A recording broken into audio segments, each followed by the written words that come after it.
From Interior Alaska's most trusted news source, this is the Fbx Evening News.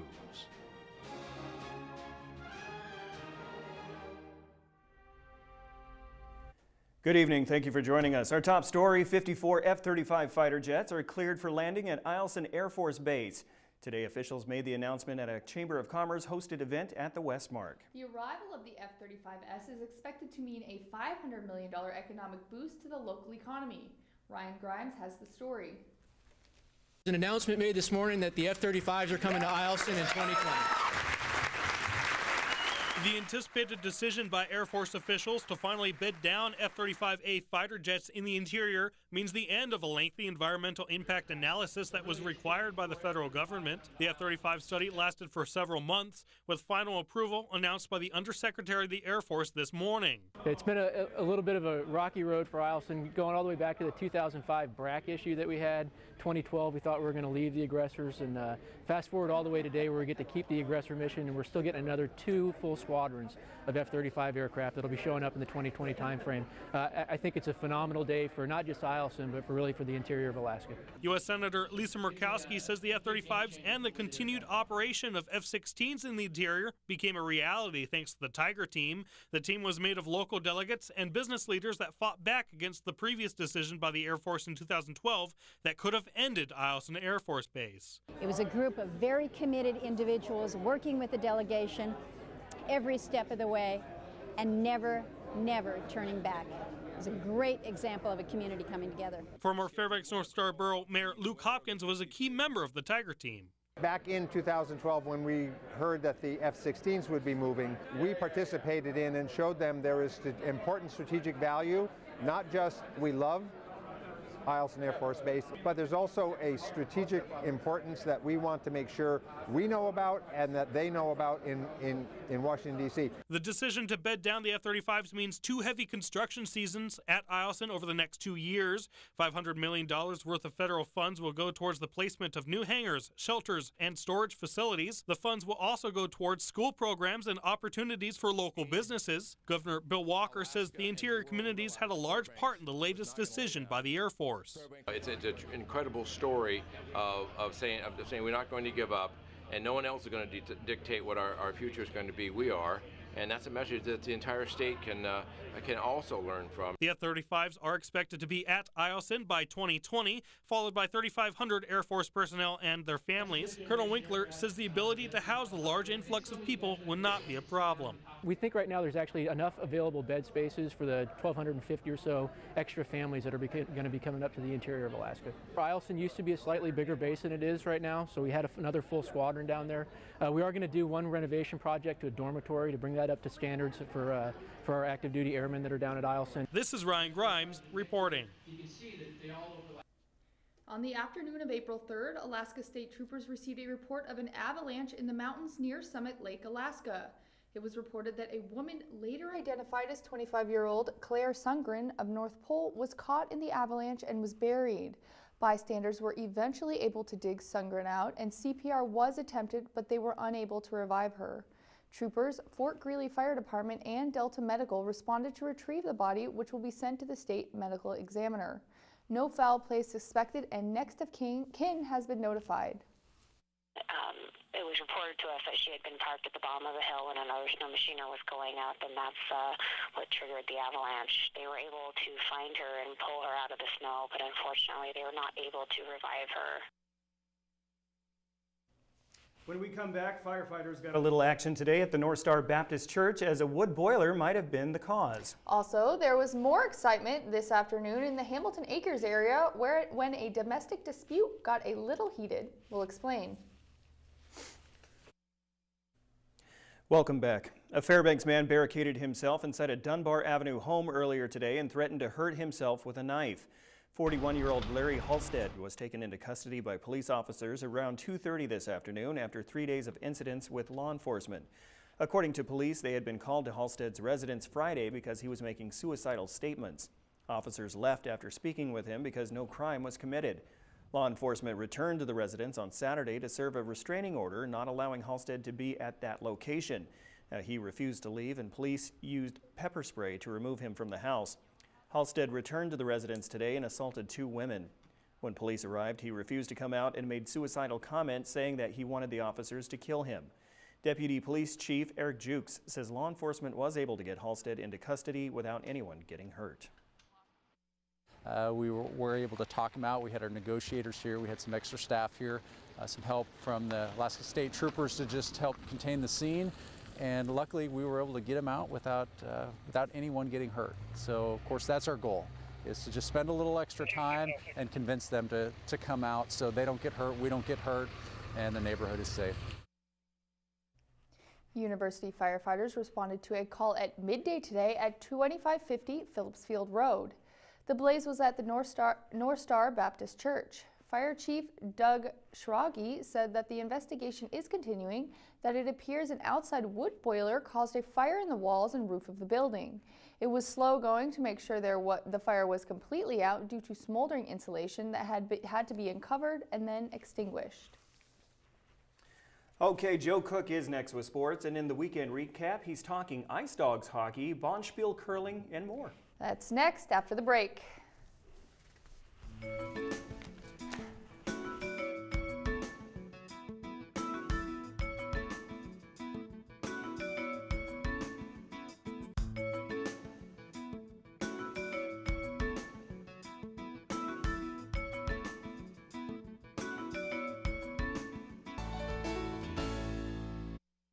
Welcome back into your Alaska. Joe Cook here this Monday night with the weekend recap. How about them Ice Dogs? They're the big story from this weekend. The Fairbanks Ice Dogs had the opportunity to end their regular season on a high note, and they did just that on Saturday night in Game 3 against the Kenai River Brown Bears. Now, the first period would go scoreless, but in the second period, the Ice Dogs, man, they scored 3 times despite that nice save there. Top Burgess to Logan Coombs to Ryan Gorowski for the power play goal at the 9:13 mark of the second period. And then Burgess, he would finish off another power play with a nice one-timer, the assist coming from Gorowski and Josef Ingman. And in the final seconds of the period, Clay Cross makes a tremendous individual effort, creating a Kenai turnover and pops Magnus Lindley's water bottle to finish the play. Fairbanks would take a 3-0 lead into the third period. CJ Booth had a wonderful game in between the pipes for the Ice Dogs. He made 17 saves and earned his second shutout of the season. The Ice Dogs, they would cruise to a 6-0 victory. With the win, they set a new NAHL regular season points record for 101 points with a 49-8-3 record. The Dogs were also awarded the Raven Alaska Cup for winning their season series against the Brown Bears 14-0, as a matter of fact, to cap the best regular season finish in franchise history. The Ice Dogs will start the 2016 playoffs at home on April 15th. You know, I've been just trying to focus on getting, the head part of the game, down. Everyone at this level can play hockey. It just comes up to your mental game. It feels great. We're just ready to get in the playoffs and get rolling in there.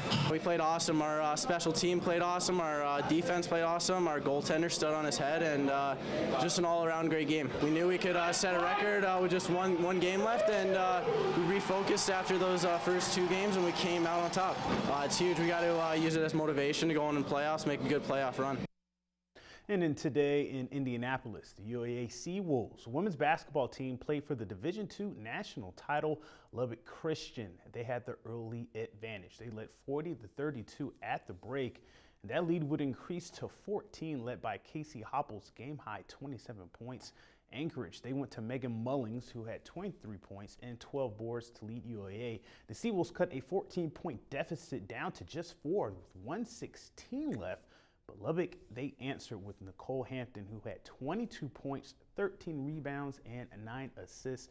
Jenna Buchanan scored 7 for UAA in her last game. UAA finishes 38-3 on the year. The Chaps win 78-73 and finished their first year in Division II basketball with a 35-0 record and the national title. Sunday, 2 teams came away with titles at the 81st International Bonspiel. The Fairbanks Curling Club, the Lindquist Rink, Peter Lindquist, Atticus Wallace, Chad Persinger, and Jason Onsney won the men's title 4-1 over the Grider Rink in the men's final. Grider did force the if game in the final round, but they couldn't muster 3 points needed to force extra ends. The Corneliuson Rink may have had the best costumes as they dressed up as the Kiss Rock Band, but the Huffman Rink, They had the best bonspiel. Kay Huffman, Lacey Berklet-Simcoe, and Naomi Schomer went undefeated and beat the defending champion Kelly Snyder-Rink for the women's title. Despite playing pregnant, Huffman and her cousins won their first bonspiel title together.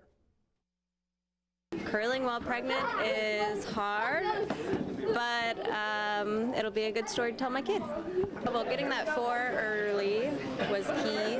It's always, you can always let them back in. Kelly's a really good team. It was good competition, so I never really felt comfortable until the handshakes. Oh, it's always nice to win the bonspiel. So it was a first for me skipping, so it's exciting. And now we end this sportscast with an Ice Dogs edition of the I-5 Interior Top 5 Plays.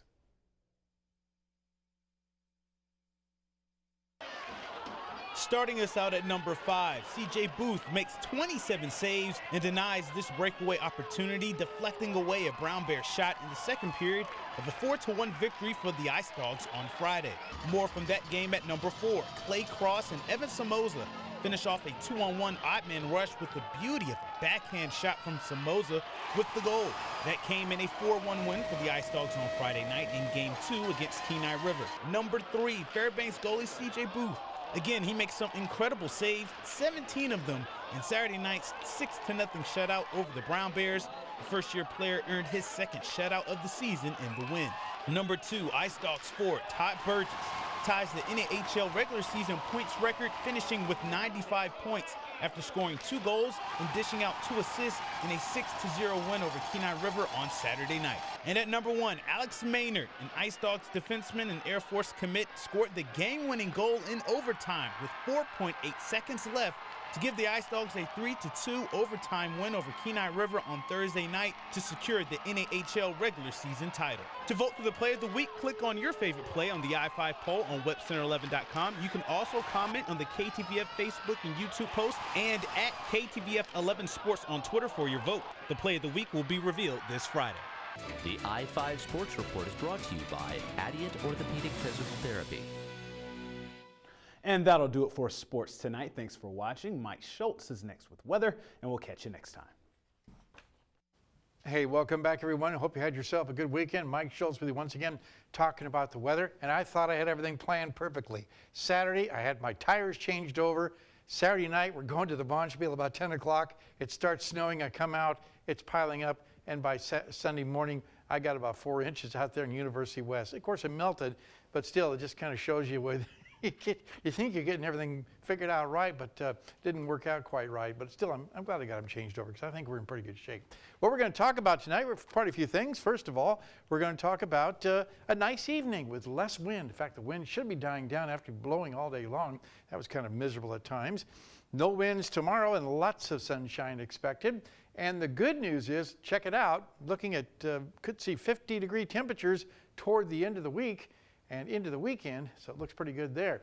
Speaking of numbers, here's what it looks like right now. 46 for our high today at the airport. Because of the wind, it wasn't as warm as it was in some parts of town. 46 currently, the low last night 28. The record high 56 in 1940. Record low 30 below in 1911. Sunrise and sunset works out to 14 hours and 2 minutes of daylight, a gain of 7 minutes from yesterday. And the satellite and radar is showing that all of the energy is way down to the south, below the Alaska range, so we're not looking at anything coming into our neck of the woods. In fact, it's going to get stronger and stronger. A high pressure ridge is sitting over the top of us, blocking out all that moisture. It's all going to hang down across southeast Alaska, it looks like. As you can see here, the rains have returned to southeast Alaska. Ketchikan, 47, 45 at Juneau. Down around the Anchorage Bowl, they're looking at lots of sunshine, 46 degrees, but still some rain falling around Kodiak, 42 degrees there. Cold Bay, also some scattered showers and 42 degrees. Nice day in Bethel, 47 degrees there, and 38 at Nome, with Barrow 4 degrees above zero. How about that? And a little bit cooler in the Fort Yukon area, 21 degrees there. Lower 48 weather, things have calmed down considerably. nothing going on major across the country. We have a new system starting to work its way in across the Pacific Northwest. That'll be making things interesting, and the flow is going to start coming a little more out of Canada, which will mean more cool temperatures to continue across much of the eastern half of the country. But out west, it's just the opposite. It's not cool temperatures, it's warm temperatures. In fact, could be record breakers by Wednesday, temperatures in the low 90s all over California. How about that? 92 degrees at Fresno, 93 at San Jose, and it's all because of the high pressure ridge building in over the western half of the country. When it gets this high, it can do nothing but pull all that warm air up from the tropics and just warm things up over the western half. Just the eastern half is just the opposite. When you get it diving down like that, it helps to pull all that cold air in across from the Canadian area, across the Great Lakes and down over the eastern half of the country. So a real mix of weather there. Okay, it's time once again for our kids' weather, starting off a new week. And this week we're going to be talking with the kids from Barnett Magnet School. Here's a young man with his theory on spring. Today, when you look at the sky, you see nothing but gray. The ground is also very slippery due to the recent humidity. That is why this page is muddy. I slipped. Not a single flower is blooming yet. Despite what the groundhog said, I don't think spring will be coming anytime soon. This affects my life greatly. Spring is a very important thing for me. I don't think we should have any more gray days.